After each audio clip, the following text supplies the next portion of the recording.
Hello everyone, how are you all? I hope you all are doing well. I am Sonali from LearnoHub, a free learning platform जहां आप पढ़ सकते हो maths, physics, chemistry and biology, वो भी absolutely free at learnohub.com।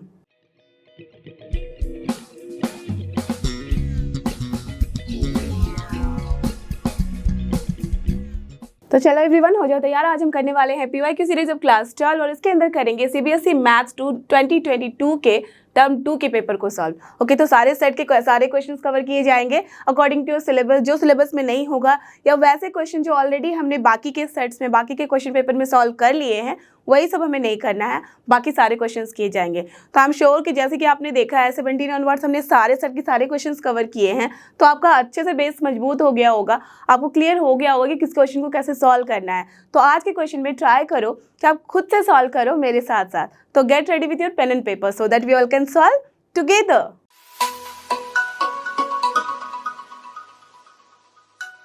और ये रहा हमारा आज का सबसे पहला क्वेश्चन, जो कि क्वेश्चन नंबर 1 सेक्शन ए का। आप देख सकते हो ये टर्म 2 का सेट 1 का पेपर है।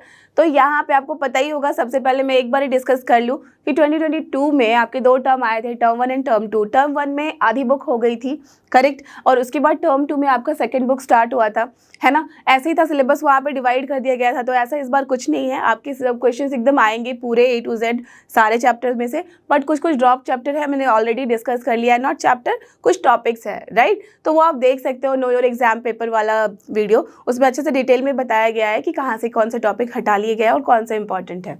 क्लियर। तो आज बस ये समझो कि इस क्वेश्चन को करने के लिए आप बस ये समझ लो, आपको खुद से अपना कॉन्सेप्ट चेक करना है, राइट। ये लास्ट पेपर है, इसके बाद आपका खुद का 23 का पेपर आने वाला है। तो एकदम अच्छे से करो और देखो कि कैसे हम इस क्वेश्चन को सॉल्व कर सकते हैं। तो यहाँ पे क्वेश्चंस थे 2 मार्क के, 3 मार्क के और 4 मार्क के, और एक था आपका केस स्टडी वाला क्वेश्चन, ठीक है। तो जो भी आपके सिलेबस के अकॉर्डिंग है, I will solve those question. तो स्टार्ट करो इसको सॉल्व करना। क्या है यहाँ पे, फाइंड द सम, ठीक है, of the order and the degree of the differential equation. That means basically देख सकते हो 2 मार्क का है, तो आपको ऑर्डर भी बताना है, डिग्री भी बताना है, दोनों को सम में निकालना है, करेक्ट। तो बहुत सिंपल सा है। क्या होगा यहाँ ऑर्डर, यू कैन सी यहाँ पे x plus dy upon dx का होल स्क्वायर है। तो ऑफकोर्स अगर स्क्वायर हम करेंगे तब भी तो यहाँ ऑर्डर नहीं चेंज कर देता वो, इजंट इट। ऐसा तो नहीं होता ना कि dy अपॉन dx का होल स्क्वायर जो है वो d2y अपॉन dx स्क्वायर हो जाता, नहीं, वो बिल्कुल डिफरेंट बात है। तो यहाँ ये कंफ्यूज बिल्कुल मत होना कि ये कभी उसका ऑर्डर चेंज करेगा, ऑर्डर वही रहेगा। तो ऑर्डर क्या है यहाँ 1 और डिग्री क्या है 2। तो क्या करना है हमें, बस उन दोनों का सम लिखना है। तो क्या हो जाएगा 3, yes. So first you have to write here, क्या होगा अपना ऑर्डर, जल्दी से लिख लो। Order is here, we can see 1 and degree is here what, degree is here 2। So therefore sum will be what, बस कुछ नहीं, 1 + 2, so of course 3। So this is the answer. था ना सुपर इजी, बहुत ही इजी क्वेश्चन था। तो चलो देखिए अब इसके अगले क्वेश्चन को। और ये देखो क्वेश्चन नंबर 2, ये भी सेक्शन ए का है, 2 मार्क का क्वेश्चन है। इसमें क्या है, इन अ पैरेललोग्राम PQRS, ठीक है, PQ गिवन है, PS गिवन है, फाइंड PR का मैग्नीट्यूड एंड QS का magnitude. Very simple, that means बस आपको पैरेललोग्राम लॉ को अच्छे से देखना है और फिर उससे आपको सॉल्व कर लेना है। तो लेट अस अज्यूम मैंने इस पॉइंट को PQ मान लिया, R मान लिया एंड S मान लिया। क्या क्या गिवन है देख लेते हैं। PQ गिवन है, डन। तो चलो इसको मैं एक डायरेक्शन दे देती हूँ, आप चाहे तो उल्टा भी दे सकते हो, डजंट मैटर, ओके। तो बस आपको बस यहाँ डायरेक्शन दे देना है कुछ भी। फाइन, इसकी वैल्यू गिवन है, PS की वैल्यू गिवन है, that means this one is also given, ठीक है। अब हमें चाहिए क्या, हमें चाहिए यहाँ पे PR एंड QS का मैग्नीट्यूड। तो चलो मैं उसे दूसरी लाइन से दिखा लेती हूँ। PR का मतलब है ओके डायगोनल, एंड QS का भी मतलब है डायगोनल। तो इसको मैंने यहाँ पे भी डायरेक्शन दे दिया है। As you can see also कि Q से स्टार्ट हो रहा है S तक, P से स्टार्ट हो रहा है R तक, करेक्ट। तो हमेशा ध्यान रखना, जो हम डायरेक्शन देते हैं वो जहाँ से स्टार्ट करते हैं, स्टार्टिंग पॉइंट टू जो अपना एंडिंग पॉइंट होता है, उसी की टुवर्ड्स हम दिखाते हैं उसको, ओके। अनलेस एंड अनटिल कुछ बोला नहीं गया है, फाइन। चलो अब क्या है, यहाँ पे हमें PR निकालना है एज वेल एज QS निकालना है। आपको पता ही है कैसे निकालते हैं, जो अपना ये इन दोनों का अगर हमारे पास वेक्टर का वैल्यू गिवन है, वेक्टर यहाँ पे गिवन है, तो ये जो PR वेक्टर होता है क्या होता है, this vector plus this vector only, resultant vector, isn't it. और ये वाली जो वेक्टर है इसे हम कैसे निकालते हैं, आपको अगर पैरेललोग्राम लॉ याद होगा तो this vector is nothing but actually जो यहाँ PS वेक्टर है वही अपना QR वेक्टर होता है, correct. That means what we have to do, just triangle law of vector addition से हम निकाल लेते हैं, that will be what, PS minus nothing but QPQ, correct. बस वही निकालना है। So here what we need to find, सबसे पहले PR निकाल लो। so we know कि PR can be written as PQ plus C PS, या तो QR लिखो या तो PS लिखो, बात बराबर है। तो एज इट इज गिवन, सो मैंने ये लिख दिया।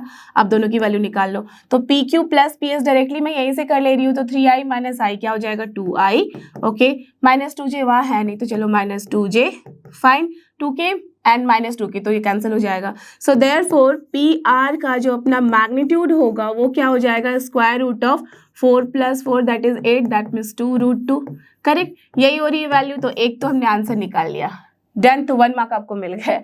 अब क्या करना है, now you need to find here QS। Correct, तो QS निकालते हैं। QS क्या हो जाएगा, आपको अभी मैंने बताया था, this will be PS minus PQ, है ना। करेक्ट, तो अब देखो क्या हो जाएगा, PS कहाँ पे है, यहाँ माइनस PQ, यहीं से डायरेक्टली कर लो। सो -i माइनस 3i, तो -4i, डन। देन यहाँ पे j है नहीं, that means this is minus minus plus 2j हो जाएगा। एंड देन -2k है माइनस, दैट मीन्स 4k।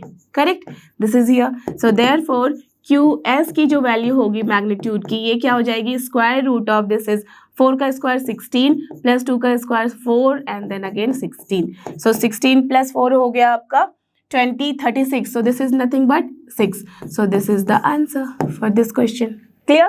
दोनों ही हमने आंसर निकाल लिया। करेक्ट, तो देखते हैं अब अगला क्वेश्चन। और ये देखो, ये रहा अपना क्वेश्चन नंबर 3। यहाँ पे क्या करना है, देख सकते हो 2 मार्क का क्वेश्चन है ये भी, और यहाँ पे आपके पास ऑप्शन भी है। तो either this one you can do or this one। ठीक है, चलो देखते हैं इसमें क्या है। If ddx of f of x, ठीक है, is equal to this one and f of π/4 is equal to π/4, then find f of x। तो बस f of x निकालना। आप देख ही सकते हो यहाँ की ddx of f of x है, दैट मीन्स अगर मैं f of x निकालना चाहूँ तो it will be what, nothing but integration with respect to x only. यही करना है ना। तो चलो सबसे पहले मैं इसे करती हूँ। लेट अस अज्यूम कि इसको मैं स्टार मार्क से दे रही हूँ, ठीक है। तो पहला ऑप्शन करते हैं। So from here what we can write, directly I can write, देखो आप लिख लेना, given it this one and then you have to do. सो f of x क्या हो जाएगा, integration of sec to the power 4x upon cosec to the power 4x dx। Correct, यही करना है हमें, है ना।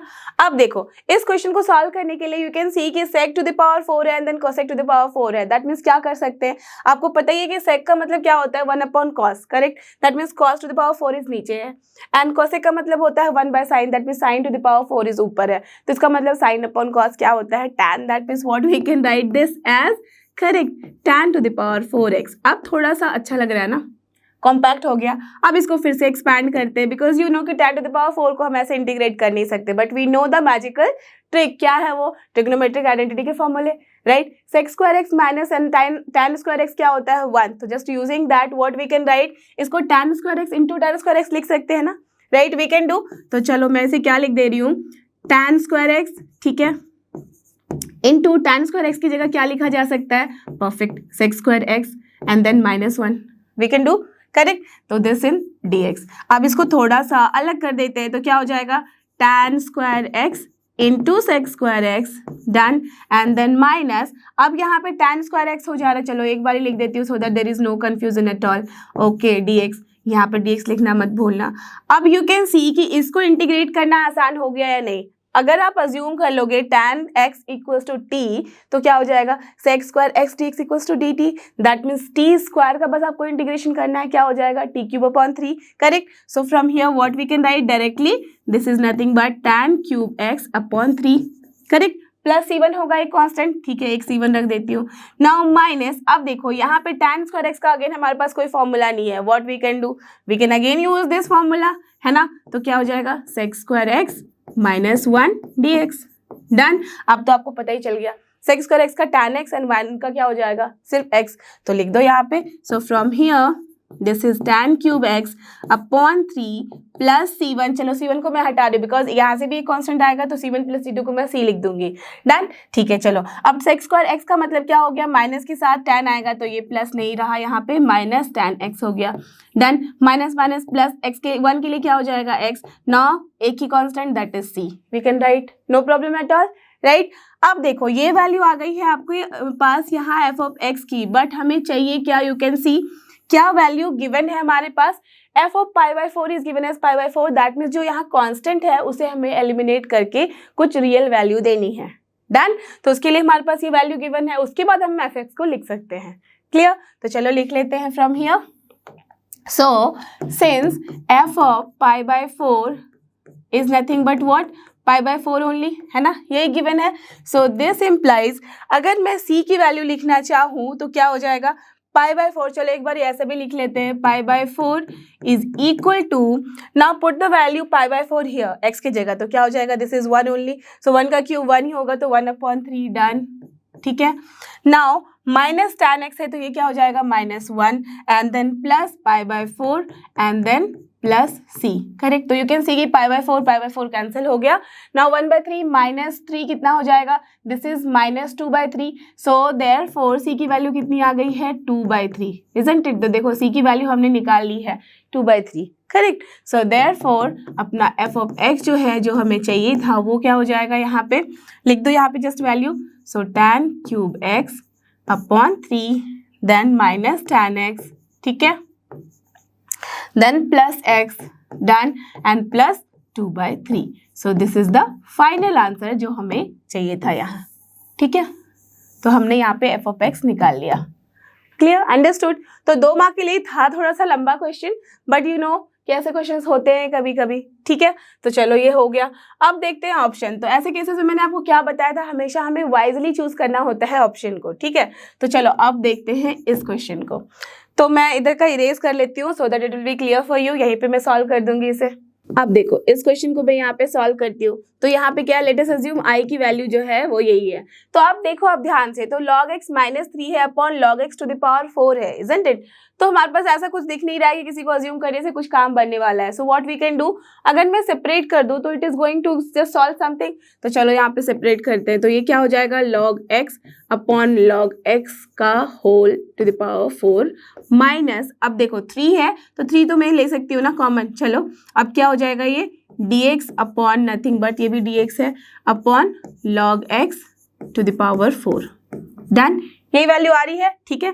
अब देखो from here what we can do, ये मेनली अपना क्या हो गया है, dx अपॉन log x का होल क्यूब, करेक्ट, यही है ना।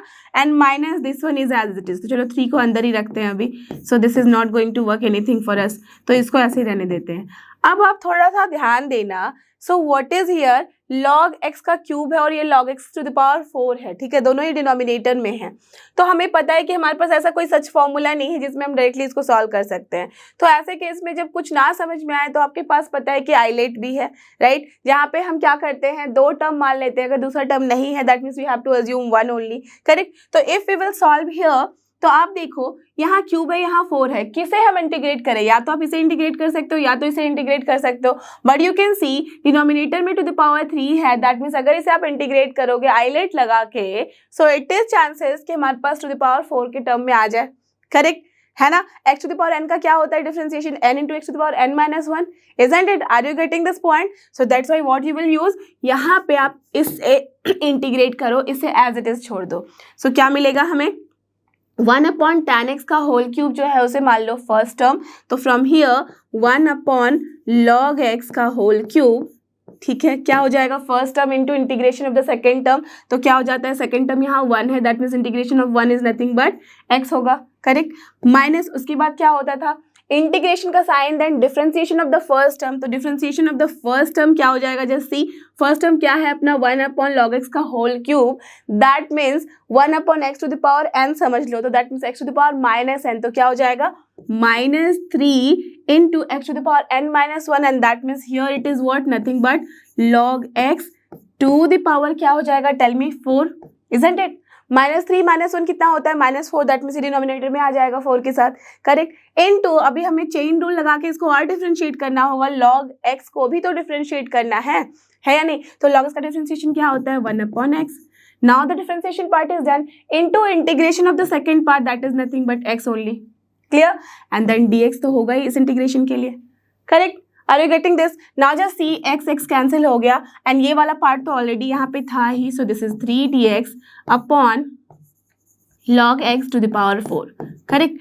अब थोड़ा सा देखो यहाँ कितना सही आ गया है आंसर हमारे पास। If you will see here minus minus क्या हो गया, plus, plus 3/3dx upon log x to the power 4, और यहाँ क्या है -3dx upon log x to the power 4। तो क्या कर सकते हैं, yes of course we can cancel this 2 term, isn't it. तो देखो हमारे पास क्या बचा, the answer is only x upon log x का होल क्यूब, इजंट इट। देखो हमने क्या किया, इंडेफिनिट इंटीग्रल लिया है, तो डोंट फॉरगेट टू राइट यहाँ कांस्टेंट, तो इसके लिए मान लो c लिख दिया मैंने, तो plus c। So this is your final answer. That means जो हमें इंटीग्रेट यहाँ करना था उसकी वैल्यू कितनी आ गई है, बहुत सिंपल सी, x/log x का whole cube plus c। That's all.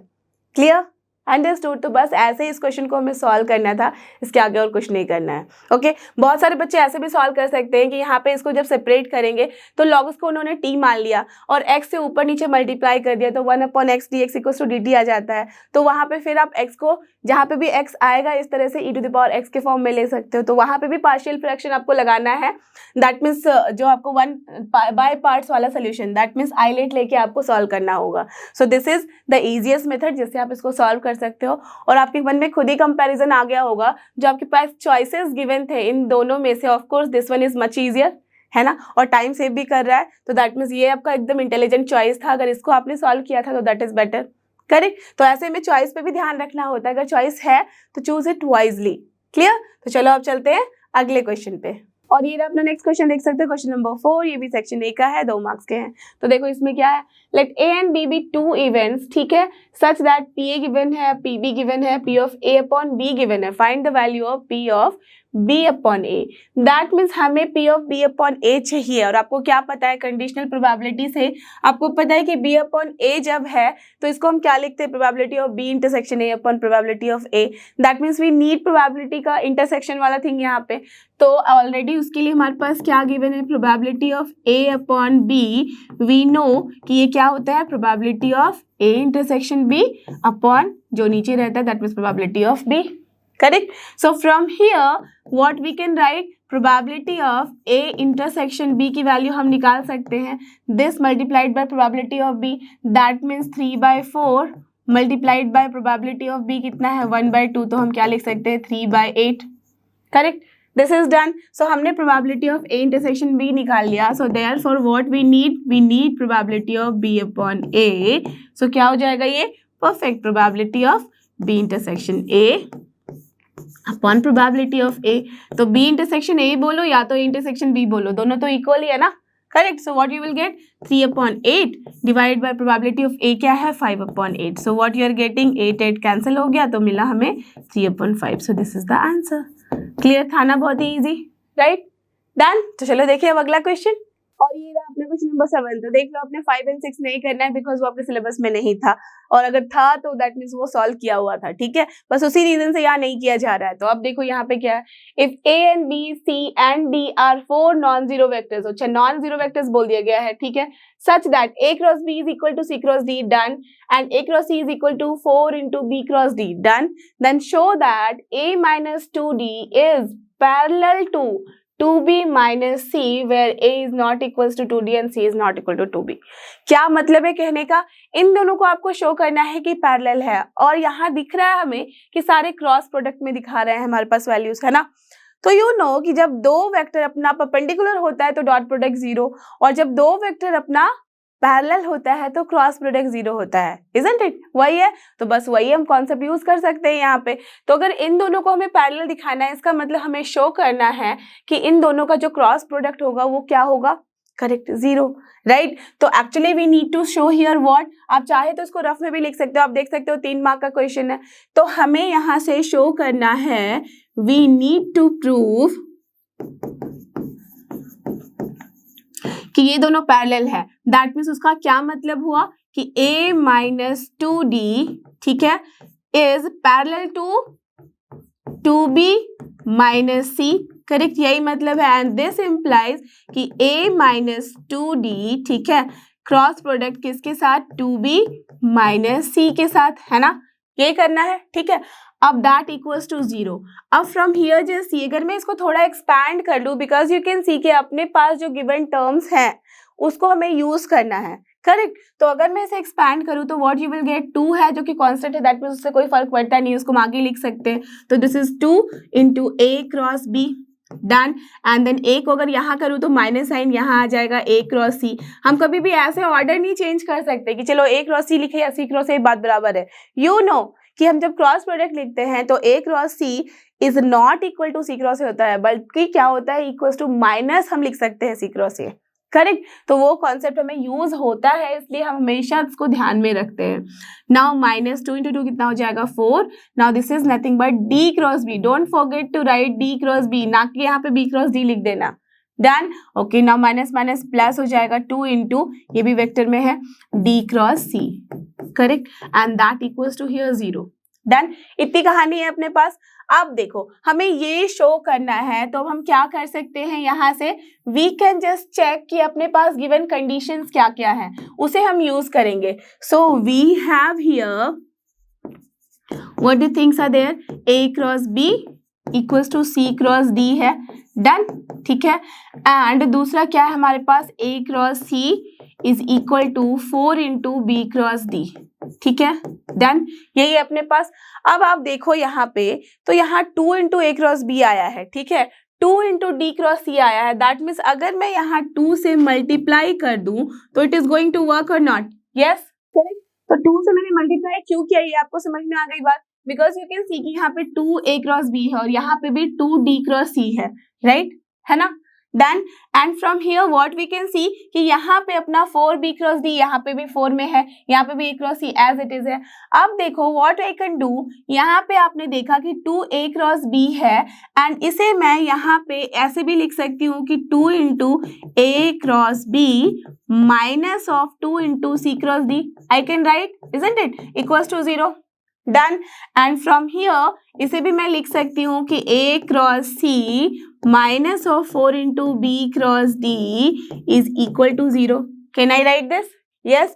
Now just see, if I say you कि इक्वेशन 1 में से आप इक्वेशन 2 को सब्ट्रैक्ट कर लो, so what you will get left hand side में 2 × A क्रॉस B, ठीक है, माइनस 2 × C क्रॉस D तो ऑलरेडी था। Done. Now minus A cross C हो जाएगा and then minus minus plus 4 × B cross D हो जाएगा, and the right hand side में दोनों ही जगह 0 है, so it is not going to make any changes, correct. Done. अब देखो, अब हमें बस इन दोनों को मैच ही तो करना है, तो what we have to do, जैसे लिखा हुआ है वैसे ही लिखना है। So 2 × A cross B already था, यहाँ रख दिया।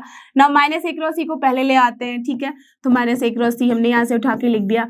अब क्या है यहाँ -4 D क्रॉस B, बट हमारे पास क्या है 4 B cross D plus sign के साथ, तो अगर मैं इसे इंटरचेंज करूँ तो क्या हो जाएगा, माइनस साइन आएगा ना। Yes, so what I can write, we can write it as 4 × D cross B or not?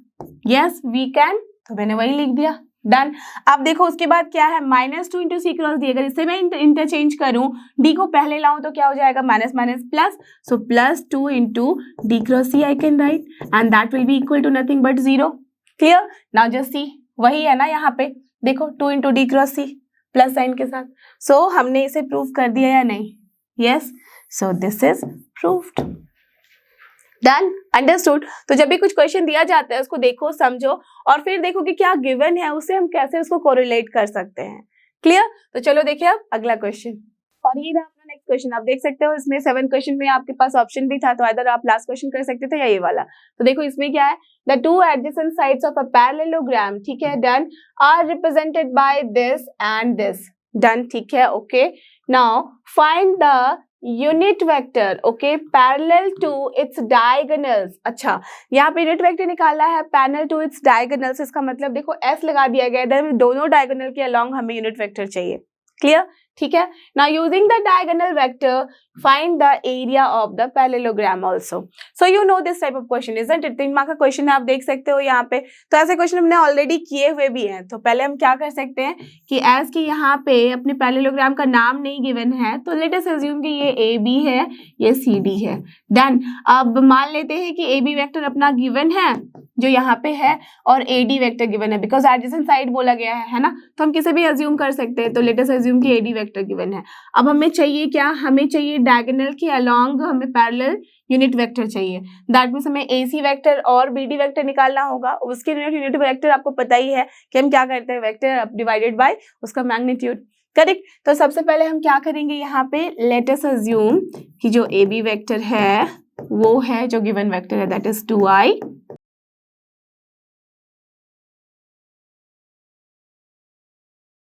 Correct, इतना ही गिवन है, तो हमने ये अज्यूम कर लिया। सो देयरफॉर जो डायगोनल है दैट इज AC वेक्टर, वो क्या हो जाएगा, AC vector will be, you all know, अभी हमने थोड़ी देर पहले भी सॉल्व किया है, AB प्लस AD दोनों का रिजल्टेंट, सो AB प्लस AD है ना, तो इसे निकाल लो आप, AB प्लस AD डायरेक्टली मैं यहीं से कर ले रही हूँ, तो दिस इज 4I, ठीक है, minus 2J then minus 2K हो जाएगा, है ना। एंड मान लो कि मैंने जो दूसरा बोला है डायगोनल, वो क्या है यहाँ BD वेक्टर, तो वो क्या हो जाएगा आपको पता ही है, yes we will subtract AD में से किसको, AB को, तो AD माइनस AB वेक्टर हो गया। अब इसकी भी डायरेक्टली यहाँ से वैल्यू निकाल लो, तो दिस इज 2 माइनस 2 0 हो गया, 2 minus minus plus 4, so 6J done, and then 3 में से 5 प्लस हो जाएगा तो प्लस 8K, करेक्ट, इतनी वैल्यू आ रही है। अब आपको चाहिए क्या, so therefore let us assume कि जो U1 है ना वो है आपका unit vector parallel to D1 जो अपना फर्स्ट डायगोनल है, दैट इज AC, तो ये क्या हो जाएगा, AC वेक्टर अपॉन AC का मैग्नीट्यूड, एंड जो U2 वेक्टर है उसे मैं अज्यूम कर लेती हूँ, not U2 vector, U2 cap, ठीक है ना, यही है आपका यूनिट वेक्टर, तो U2 कैप जो है वो क्या है, BD वेक्टर अपॉन मैग्नीट्यूड का BD का, करेक्ट, यही होता है अपना यूनिट वेक्टर। तो अब ये क्या हो जाएगा, देखो डायरेक्टली मैं कर दे रही हूँ, तो अगर इसका मैग्नीट्यूड ले लो तो क्या हो जाएगा, 4 का स्क्वायर प्लस 2 का square plus 2, that mean 16 plus 4 20, 24 का स्क्वायर रूट कितना होता है, 6 इंटू 4 होता है, दैट मीन्स 2√6, करेक्ट। तो 2 से देखो हम कैंसिल भी करा सकते हैं, तो what you will gate 1/√6 into 2I minus J minus K, ठीक है ना, तो ये एक आंसर हो गया, डन। अब दूसरा आंसर क्या हो जाएगा अपना, इसका भी हम डिवाइड करेंगे इसके मैग्नीट्यूड के साथ, तो देखो क्या हो जाएगा, 6 6 से 36 प्लस 8 8 जा होता है 64, 100 का square root 10, that means upon 10 करेंगे, और 10 में से देख सकते हो यहाँ पे कट भी सकता है 2 टाइम्स, तो 3 हो जाएगा, यहाँ 4 हो जाएगा, so what you will get 1/5 3J done, and then यहाँ पे plus 4K, correct, this is the answer. तो ये हो गया आपका सेकेंड डायगोनल, तो यहाँ तक का आंसर हमने कर लिया सॉल्व, ओके। अब क्या चाहिए, using diagonal vectors you have to find the area. तो आपको पता ही है कि अगर हम एरिया के बारे में बात करते हैं पैरेललोग्राम की, तो वो क्या हो जाता है, आपको पता है कि एडजेसेंट साइड का हम क्रॉस प्रोडक्ट ले लेते हैं, ठीक है, उसका मैग्नीट्यूड, बट अगर डायगोनल यूज करना है तो हाफ इनटू द डायगोनल का क्रॉस प्रोडक्ट, करेक्ट, ऐसे क्वेश्चन भी हमने किए हुए हैं, तो चलो यहाँ पे वही कर लेते हैं। So now area will be what, area को हम लिख सकते हैं half into magnitude of, half into क्या हो जाता है ये किसका, यहाँ पे मैग्नीट्यूड लेते हैं हम दोनों ही डायगोनल का, दैट मीन्स AC क्रॉस हम BD लिख सकते हैं, ठीक है, यही करते हैं।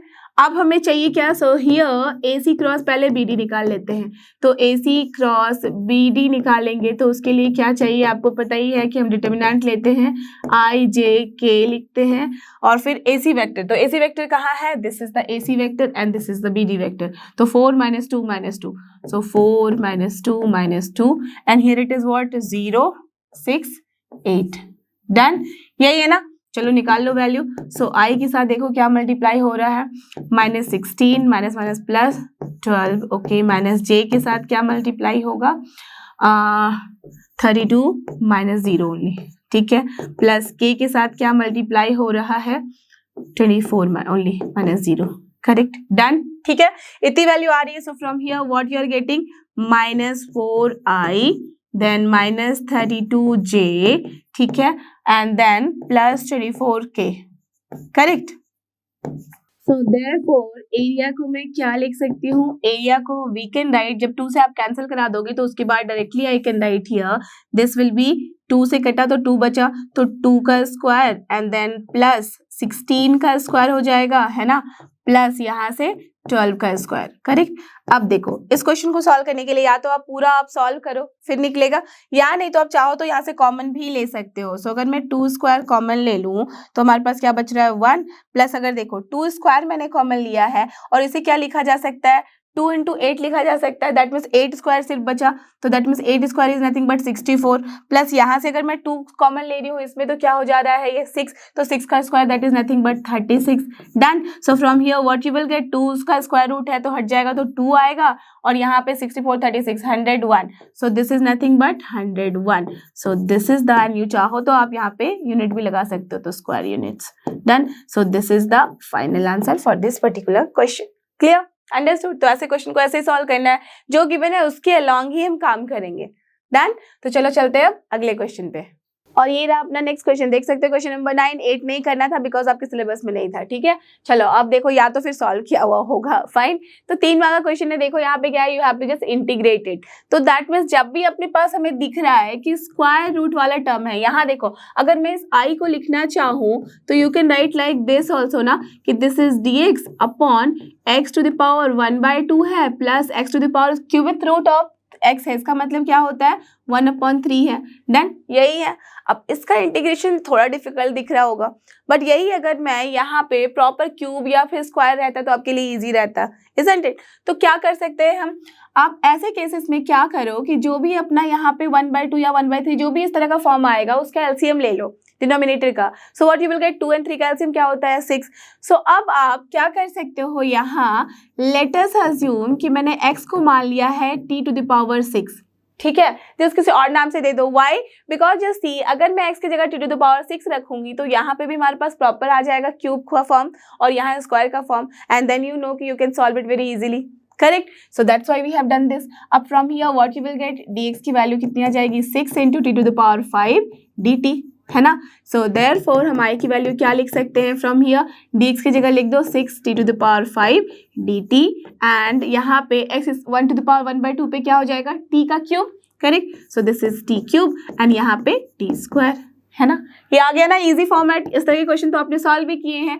अगेन देखो, अगर मैं यहाँ पे 6 टू द पावर 5 है dt है, यहाँ से अगर मैं t स्क्वायर कॉमन लूँ तो क्या बचा, t+1, है ना। अब देखो t स्क्वायर यहाँ से मैं कैंसिल करा सकती हूँ, तो what you will get, 6 into t cube होगा अपॉन t+1, है या नहीं, yes we are getting this only, है ना। डन। अब देखो इसके बाद हमें नहीं समझ में आ रहा है तो हम क्या कर सकते हैं, 6 को तो पहले सबसे पहले बाहर निकाल लो। तो अगर मैं 6 को बाहर निकालूँ तो this is your t cube upon t+1। अब आप चाहे तो यहाँ पे क्या कर सकते हो, यहाँ आप लॉन्ग डिवीजन मेथड से डिवाइड करो and then you will get कि हाँ चलो यहाँ पे आ जाएगा। जब तक हमारे पास डिनोमिनेटर में जो है वो हायर पावर रहते हैं तो हम क्या करते हैं, डिवीजन लगाते हैं, डिवीजन लगा के फिर हम शॉर्टर फॉर्म में लाते हैं। बट आपके पास एक और तरकीब है जिससे हम शॉर्टकट तरीके से इसको सॉल्व कर सके।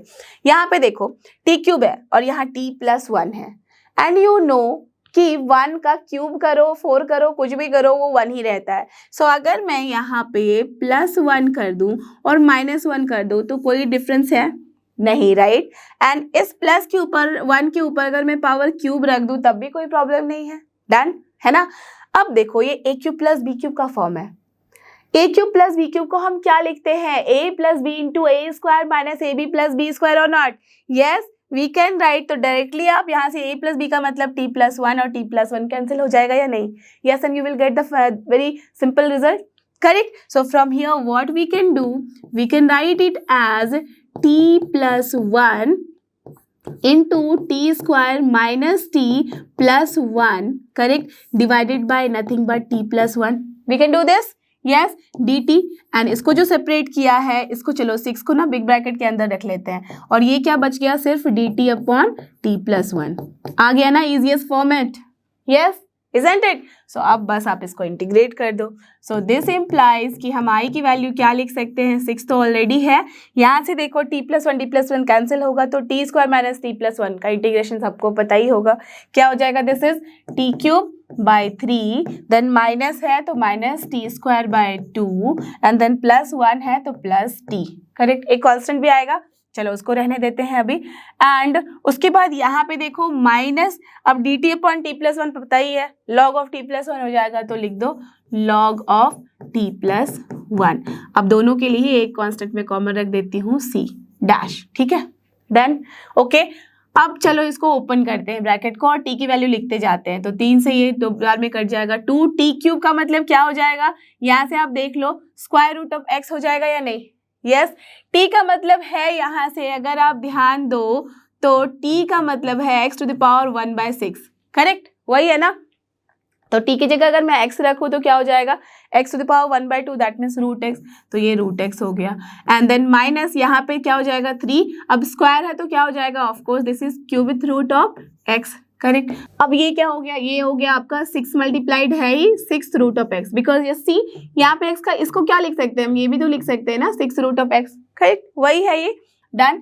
अब देखो माइनस यहाँ पे भी 6 से मल्टीप्लाई हो रहा है लॉग एंड देन टी की जगह फिर से ये 6√(x) प्लस 1 हो गया है मॉड के अंदर एंड देन सी डैश है प्लस इसको भी 6 के साथ हमने मल्टीप्लाई किया है तो इसके लिए मैं लिख देती हूँ एक constant c. So now this is the final answer for this particular question. Clear? Understood? तो था ना इजी, ज़्यादा टफ नहीं था और ज़्यादा लेंदी भी नहीं था। यू कैन सी कि जो हमने अलजेब्रिक फॉर्मूला याद किया है बचपन में उसको हम यूज़ करके यहाँ पे अपना लॉन्ग डिवीजन मेथड में जो टाइम लगने वाला था उसे सेव कर सकते हैं। करेक्ट? इसी के लिए यूज़ होता है अपना फॉर्मूला। तो ये सब फॉर्मूला ऐसे यूज़ करते जाओ और देख लो आपके पास इजी फॉर्मेट का आंसर आ गया है। तो चलो अब देखते हैं अगला क्वेश्चन। और ये अपना नेक्स्ट क्वेश्चन देख सकते हो। क्वेश्चन नंबर 9 में आपके पास ऑप्शन भी है तो अगर आप लास्ट क्वेश्चन कर सकते थे या ये सेम ही मार्क्स है। तो यहाँ पे क्या, यहाँ पे भी आपके पास डेफिनेट इंटीग्रल आ गया है। ठीक है, तो हम क्या करेंगे, सबसे पहले अज्यूम कर लो, let us assume i is this. तो i का मतलब है 0 to π/2 cos x अपॉन है 1 प्लस साइन x, ठीक है, into 4 plus sine x. Done. अब हम क्या करेंगे ऐसे केसेस में, आपको पता है कि आप चाहे तो यहाँ देख लो साइन एक्स का मतलब अगर t ले लोगे तो हो जाएगा यहाँ पे cos x dx, तो हम आराम से इसको चेंज कर सकते हैं। बट इसको और इजी करने के लिए we can do it here, let us assume कि 4 प्लस साइन एक्स को ही मैं मान लूँ t। I can do this, no problem at all. Yes, तो 4 प्लस साइन एक्स को ही मैंने अज्यूम कर लिया कि ये क्या है, अपना t है। ठीक है ना? Okay, so from here what you will gate, cos x dx will be nothing but dt। Done. And for, जब आपके पास हमेशा ध्यान रखना ये इंडेफिनिट इंटीग्रल नहीं है इसलिए हमारा लिमिट भी चेंज होगा। ओके, काफी बच्चे ये सब प्रोसेस एकदम सही करते हैं, लिमिट उसी को रहने देते हैं और वहीं पे हो जाती है गलती। तो हम क्या कर सकते हैं, जबकि अपना x यहाँ पे 0 था तो इस केस में बता दो मुझे t की वैल्यू क्या हो जाएगी, साइन 0 0 होता है तो दिस इज 4। और जब अपना x यहाँ पे π/2 था तो फिर t की वैल्यू कितनी हो जाएगी, यहाँ π/2 पे 1 मिलता है तो 4 + 1 5। Correct? So therefore now i की वैल्यू कितनी हो जाएगी, ये हो जाएगी 4 से 5 तक। और cos x dx की जगह पे हम क्या लिख सकते हैं, आराम से हम लिख सकते हैं cos x dx की जगह dt। So this is dt upon, now जैसे 1 प्लस साइन x अगर यहाँ चाहो तो 1 + 3 हो जाएगा, दैट मीन्स t - 3, तो this will be nothing but t - 3 into t। Correct होगा या नहीं? Yes, now this is done. अब बस इसको आप लगा सकते हो पार्शियल फ्रैक्शन और कर सकते हो इंटीग्रेट। करेक्ट? तो बस पार्शियल फ्रैक्शन लगा के देख लो कि क्या वैल्यू आ रही है। सो 4 to 5 है अपना, एंड देन इसको आपको पता ही है ना कि क्या करना होता है, हमें ध्यान रखना कि हमेशा t लिख लो यहाँ पे लिख लो t - 3। एक तो तरीका है कि a upon t - 3 plus b upon t कर लो, या तो आप डायरेक्टली लिख दो। तो मैंने dt लिखा। अब यहाँ पे मुझे फिल करनी वैल्यू, कैसे करूँगी, यहाँ पे मुझे चाहिए क्या, ऊपर में सिर्फ और सिर्फ 1 चाहिए, राइट? तो 1 अगर करना है दैट मीन्स यहाँ पे 3 है तो मुझे 3 से तो इसको मल्टीप्लाई करना पड़ेगा, राइट? तो अगर मैं 3t करूँ और यहाँ पे अगर मैं 1 लिख दूँ then it is going to work, no. तो अगर मैं यहाँ 1/3 कर दूँ, ठीक है, और यहाँ पे भी 1/3 कर दूँ, सो t इंटू 1/3, ठीक है, -1। और ये क्या हो जाएगा अपना, ओके, तो -1 आ जाएगा तो दैट मीन्स यहाँ मुझे -1 करना होगा और यहाँ प्लस कर सकती हूँ। Now just check 1/3t and here it will be what, -1/3t cancel हो गया, t वाला टर्म, -1 हो गया।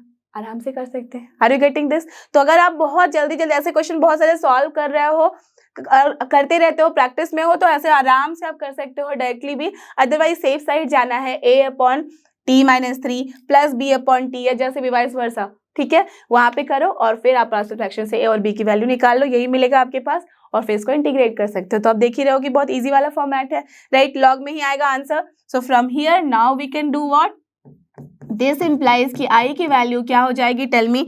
इंटीग्रेशन था यहाँ पे किसका, 4 से 5 के लेके बीच में -1/3 से t, दैट मीन्स हम क्या लिख सकते हैं, -1/3 आराम से यहाँ लिखा जा सकता है log of t। Correct? And then plus यहाँ पे भी क्या है 1/3 और यहाँ क्या लिख सकते हैं हम, log of t - 3, isn't it? लिखा जा सकता है, बिल्कुल नो प्रॉब्लम एट ऑल। तो बस वही किया है हमने यहाँ पे, ठीक है, तो t - 3 हो गया। अब देखो प्लस ही यहाँ जरूरत होती नहीं है लिखने की, बस इन दोनों पे हमें क्या करना है, लिमिट लगा देनी है, कहाँ से कहाँ तक, 4 से 5। तो यू कैन सी कि 1/3 कांस्टेंट है तो we can take it out also, no problem at all. Now just see basically what is this, अगर मैं यहाँ पे चाहूँ तो आप देख सकते हो कि यहाँ log अगर 1/3 ले लिया गया है तो this is nothing but log of t - 3 upon t only, isn't it? यही है वैल्यू, करेक्ट? अगर यहाँ पे लॉग की आप प्रॉपर्टीज लगा दो, सो इसके ऊपर मुझे 4 to 5 रखनी है limit. Now just check what value you will get. यहाँ से अगर 5 रखोगे तो 5 - 3 दैट इज 2 अपॉन क्या हो जा रहा है 3, so this 2 upon 5, so this is 2 upon 5 minus फिर से यहाँ क्या हो जा रहा है 4 रखोगे तो this is 1 upon 4, so 1 upon 4। अब इसको चाहो तो फिर से थोड़ा सॉल्व कर लो, सो 1 upon 3 लॉग और ये क्या हो जाएगा 2 upon 5 अपॉन क्या हो जा रहा है 1 upon 4, so what value you will get 2 upon 5 into 4, so that is 8 upon 5, so what you can get log of 8 by 5 is the final answer for this particular question. Clear? Understood? So this is the final answer for this particular question. चलते हैं अब अगले question की तरफ। और ये रहा अपना क्वेश्चन नंबर 10। देखो इसमें हमें क्या करना है, फाइंड द पर्टिकुलर सोल्यूशन। अब पर्टिकुलर सोल्यूशन तो इतनी बारी कर चुके हो, समझ ही चुके हो गई है, जहाँ पे हमें कांस्टेंट सी की जो है एग्जैक्ट वैल्यू निकालनी होती है। देन उसके लिए कंडीशंस गिवन होते हैं, तो देख ही सकते हो गिवन है ऑफ द डिफरेंशियल इक्वेशन। अब आपको पता ही है गिवन दैट x = 1 y = π/4, तो डिफरेंशियल इक्वेशन पता ही है कि 3 फॉर्म में होते हैं। अब तो हर कुछ देख चुके हो, इतने सारे क्वेश्चन पेपर सॉल्व करने के बाद देख के ही समझ चुके होगे कि कौन सा फॉर्म है। देख लो dy upon dx के साथ x मल्टीप्लाइड है x cos कर x y upon x y, तो जैसे ही आपने देखा यहाँ y upon x का फॉर्म है, समझ गए होगे yes it is in the homogeneous form. देख सकते हो x से डिवाइड करेंगे तो यहाँ पे भी y upon x आएगा, करेक्ट। तो चलो इसको सॉल्व करें। सो सबसे पहले क्या गिवन है, जो गिवन है उसको लिख लेना। सो गिवन दैट अगर मैं वहीं से x को डिवाइड कर दूं हर जगह से और dy upon dx को एक साइड लिख दूं तो क्या मिलेगा मुझे, dy upon dx will be equal to y by x, ठीक है, और माइनस सारे टर्म को मैं राइट हैंड साइड लेके जा रही हूँ एक्सेप्ट dy upon dx, तो ये क्या हो जाएगा x cancel cos square of y by x, है ना, ये स्क्वायर है। Okay done. अब क्या करते थे हम इसमें, late us assume y upon x is nothing but v, so from here you all know yes dy upon dx की वैल्यू कितनी हो जाती थी v plus x into dv by dx, है ना, ठीक है। सो देयरफॉर जो अपने पास dy upon dx है उसकी जगह हम क्या लिख सकते हैं, x into dv by dx plus v है यहाँ equals to y by x की जगह क्या लिखा जा सकता है, v minus cos square of v, है ना, यही होगा। सो फ्रॉम हियर जो सी वी हो गया cancel, so from here d v है और यहाँ पे कॉस स्क्वायर, तो इसको ले आते हैं एक साइड, तो डी वी अपॉन हम लिख सकते हैं cos square v equals to minus sign के साथ क्या आ जाएगा डी एक्स अपॉन एक्स, है ना। अब देखो 1 अपॉन कॉस स्क्वायर वी क्या होता है सेक्स स्क्वायर वी, तो सेक्स स्क्वायर वी का डिफरेंस इंटीग्रेशन क्या होता है tan v, so from here what we can write tan of v is equal to minus of log of x plus c, दोनों के लिए एक ही साथ कांस्टेंट लिख दिया, है ना। सो from here basically this is tan of y by x equals to minus of log of x plus c, है ना, ये आ गया अपने पास। तो अगर हमें जनरल सोल्यूशन लिखना होता तो ये पे सोल्यूशन डन था, बट एज की पर्टिकुलर सोल्यूशन है तो क्या करेंगे, c की वैल्यू निकालेंगे, है ना। So since what is given, x की वैल्यू गिवन है 1, y की वैल्यू कितनी गिवन है π/4, सो देयरफॉर c की वैल्यू देख लो कितनी आ रही है, जब 1 रखोगे that means log 1 is 0, done. tan y की वैल्यू π/4, x की वैल्यू 1, तो क्या हो जाएगा tan π/4 is 1 only, so c की वैल्यू कितनी आ गई 1, so therefore the particular solution is what, nothing but, यहाँ देखो मैं log x को भी इस साइड लेके आ जाती हूँ तो क्या हो जाएगा प्लस के साथ, तो that means tan of y by x plus log of x equals to nothing but 1, है ना। So this is your final answer, clear, understood. तो बस यही है क्वेश्चन का आंसर। अब चलते हैं अगले क्वेश्चन पे, और ये अपना नेक्स्ट क्वेश्चन देख सकते हो, क्वेश्चन नंबर 11 सेक्शन सी का ही है, सेट 1 ही चल रहा है और यहाँ पे है 4 मार्क्स का, ठीक है। तो चलो देखो इसमें क्या है, using integration find the area of the reason bounded by lines this this and this. तो आपको मैंने पहले भी बताया हुआ है कि एरिया अंडर लाइंस बहुत ज्यादा इंपॉर्टेंट है इस बार, ठीक है ना, बिकॉज एरिया अंडर कर्व्स तो आपके हटा दिए गए हैं, बहुत सिंपल सिंपल कर्व्स रखे गए हैं, standard form of circle, ellipse, parabola, correct. तो दैट्स वाई ये वाला क्वेश्चन हो जाता है बहुत ही इंपॉर्टेंट, तो उसे बहुत सारे क्वेश्चन ऑलरेडी कर चुके हो तो इसको ट्राई करो खुद से करने का। तो आपको क्या बताया था, सबसे पहले we need to plot this. तो देखो क्या क्या है अपने पास, देख सकते हैं एक्स एक्सिस है, ये वाई एक्सिस, ये वाई डैश हो गया, देन ये x डैश हो गया। हमें चाहिए क्या, x equals to -2, that means अगर ये 0 है, ये मान लिया 1 2 एंड 3 चाहिए, तो एक तो 3 हो गया, ये -1 ये -2 हो गया, डन।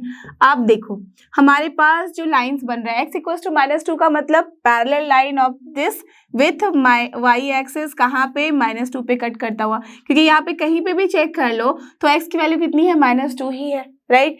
सेम वे में x इक्वल्स टू 3 पे जो है वहां पे भी हम पैरेलल लाइन ड्रॉ कर देते हैं। So this is the line of x equals to -2 and this is the line of x equals to 3। अब क्या है लाइन अपना, x minus y equals to 1, तो अगर मैं y इक्वल्स टू लिखना चाहूँ तो क्या हो जा रहा है, x प्लस 1, तो y equals to x plus 1 का क्या मतलब है, y इक्वल्स टू x की लाइन तो सबको पता है कि ओरिजिन से पास करती है। अब जब x प्लस 1 है दैट मीन्स वो शिफ्ट होता है अप साइड, तो दिस इज 1 अगर है लाइन का पॉइंट, तो बताओ मुझे कहाँ कहाँ कट करेगा, इन सारे जगहों पे कट करता करता जाएगा, करेक्ट।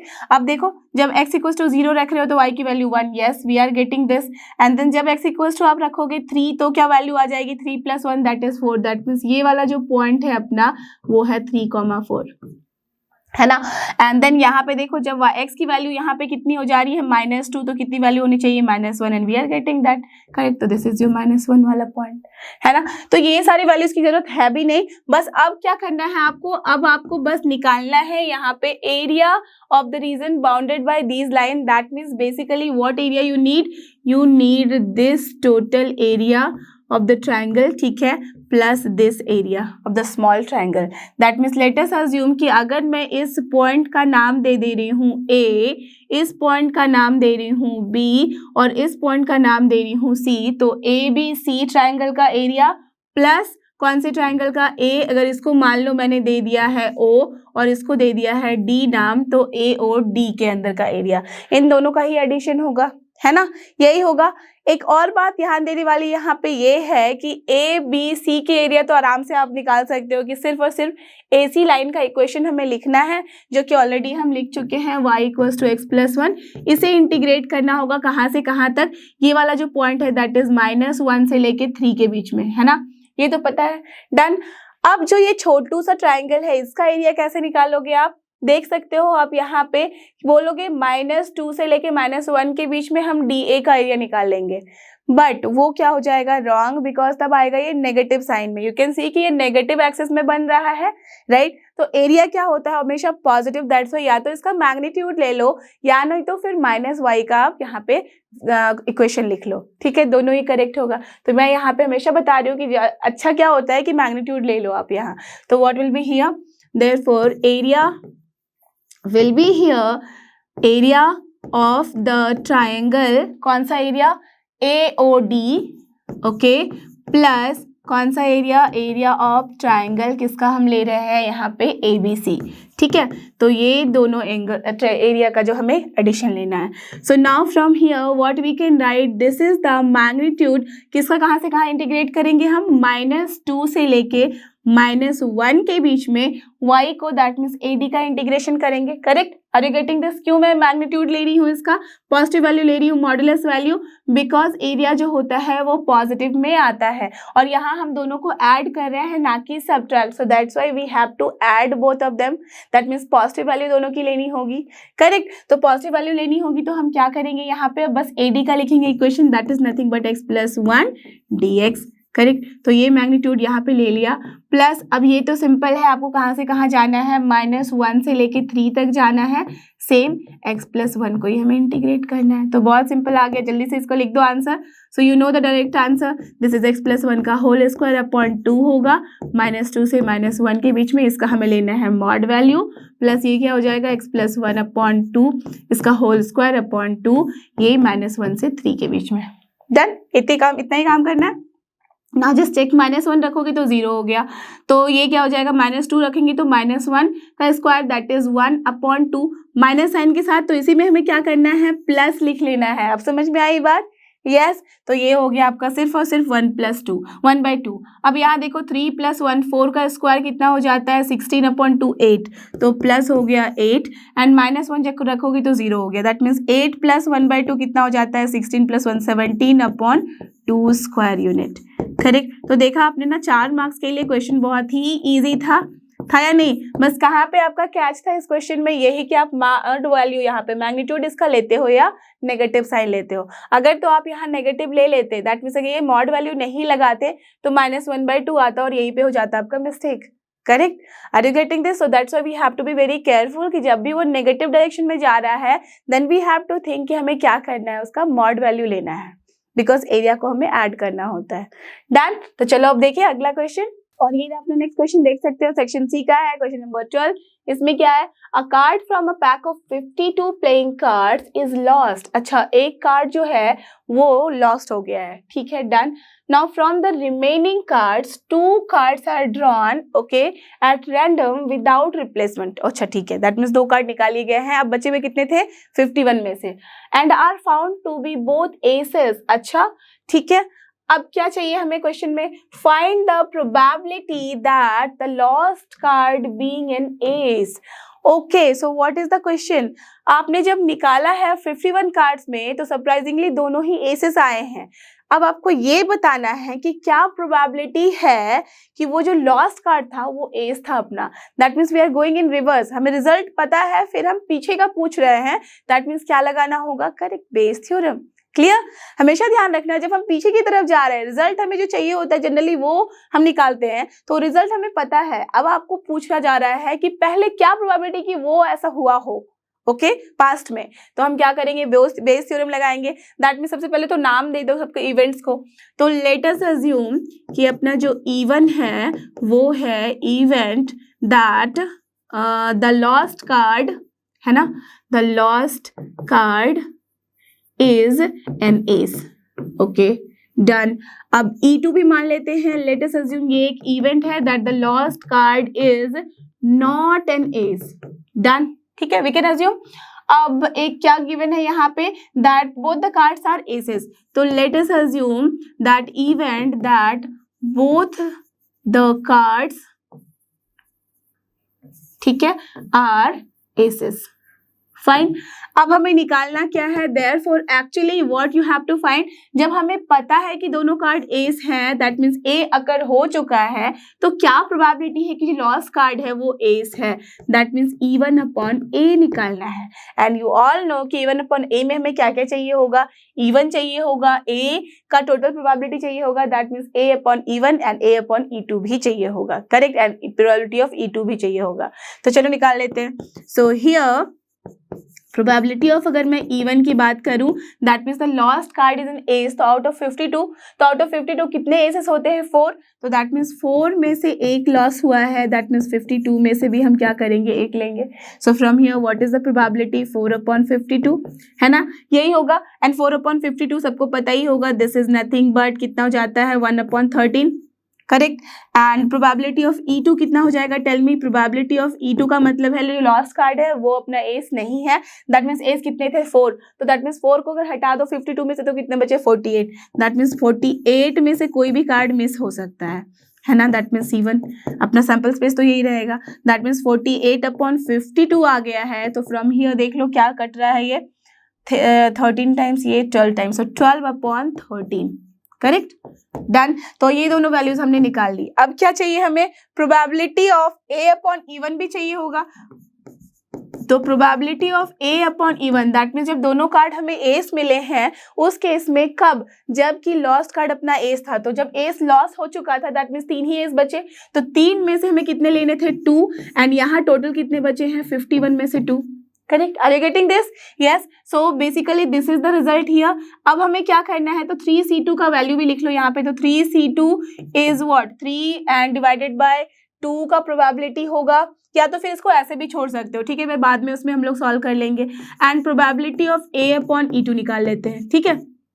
दैट मीन्स जबकि लॉस्ट कार्ड अपना जो है वो एस नहीं है, तो उसमें से क्या प्रोबेबिलिटी है कि दोनों कार्ड एस होंगे। दैट मीन्स अब रिमेनिंग कितने कार्ड हमारे पास एसेस बचे हैं? 4 के 4, क्योंकि वो लॉस हुआ नहीं है। तो 4 में से C2 लेंगे एंड यहाँ से तो वही रहेगा 51C2, करेक्ट। तो ये काम हमने कर लिया। अब हमें जो रिजल्ट चाहिए हम वो कैलकुलेट करेंगे। सो देयरफॉर प्रोबेबिलिटी ऑफ क्या चाहिए? E1 अपॉन हमें जो A चाहिए, यू ऑल नो कि क्या वैल्यू होती है। मैंने बताया भी है कि कैसे हम याद रखते हैं।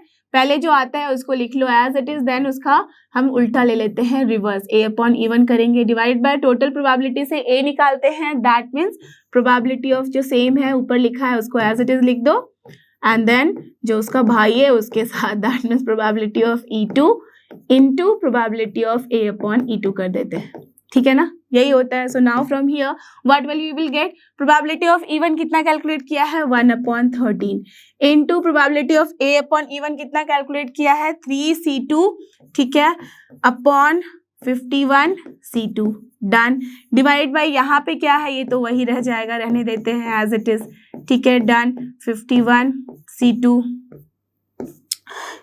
प्लस क्या हो जाएगा, प्रोबेबिलिटी ऑफ E2 कितना कैलकुलेट किया है 12/8 कितना है 13 into probability of a upon E2 कितना निकाला है, ये है आपका 4C2 अपॉन 51C2, तो 4C2 अपॉन 51, करेक्ट, यही वैल्यू आ रही है। अब देख लो सबका रिजल्ट, तो ये देखो सबसे पहले डिनोमिनेटर में 51C2 यहाँ पे भी है, यहाँ पे भी है, यहाँ पे भी, ये भी कैंसिल, 13 भी आप देख सकते हो हर जगह है तो ये भी कैंसिल, तुम्हारे पास बचा क्या 3C2, कितनी वैल्यू होती है देख लो, एनसीआर देख लो, अगर नहीं भी याद है ना तो जल्दी से कर लेना दिमाग में, एनसीआर का मतलब factorial n that means factorial 3 upon factorial r that means factorial 2 into factorial 3 minus 2 that means 1 ही होता है, तो क्या बचेगा सिर्फ और सिर्फ 3, करेक्ट, तो हम क्या लिख सकते हैं, सिर्फ 3 है यहाँ पे और यहाँ पे क्या है 3 यहाँ से, एंड प्लस 12 इंटू कितना आ रहा है देख लो, 12 इंटू अगर आप यहाँ देखोगे तो 4C2 का मतलब क्या है 4 into 3 upon 2 that means 6, so this is 6, so from here what we are getting 12 into 6 कितना हो जाता है 72 plus 3 75, so 3/75 is the answer, that means basically अगर देखो तो 25 से ये कैंसिल भी हो जाता है, so what we are getting, so 1/25 is the correct answer for this particular question. Clear? Understood. तो ऐसे इस क्वेश्चन को हमें सॉल्व करना है, समझ लेना है यहाँ से कि जब हमें पिछली बातें पूछी जा रही है दैट मीन्स ये बेस थ्योरम है, और बेस थ्योरम का फॉर्मूला पता ही है, बेस थ्योरम का एक बार क्वेश्चन समझ में आ गया कि क्या क्वेश्चन है, फिर तो यू कैन अंडरस्टैंड कि हमें चाहिए क्या क्या और accordingly you can just solve it. Clear, done. तो चलो अब देखिए अगला क्वेश्चन।